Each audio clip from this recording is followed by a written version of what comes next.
rule number one is they don't have any business in your business to start with. That's the first systemic issue that everybody needs to be aware of.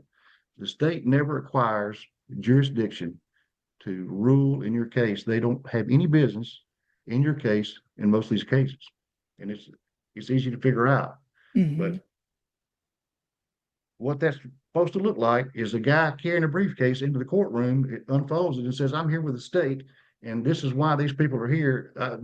We have evidence that this child's been harmed. This is the injury, and it's traceable to this guy right over here or this girl.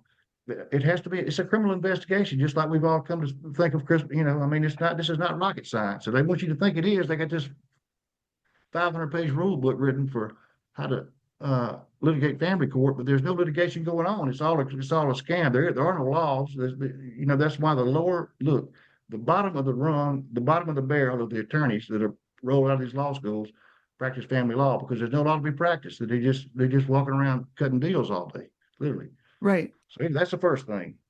The next thing is Can I the add? psychological. Go ahead. Oh, I'm sorry. Can I add to that with these attorneys? When they roll out of law school, if they can't get into an upper echelon law firm, then they go right into the DA's department with a bunch of other lawyers who couldn't cut into get these law Yeah, firms, I right? mean, And then one of them has this great idea to become a judge because they still can't get into these law firms. And then all their cohorts vote them in.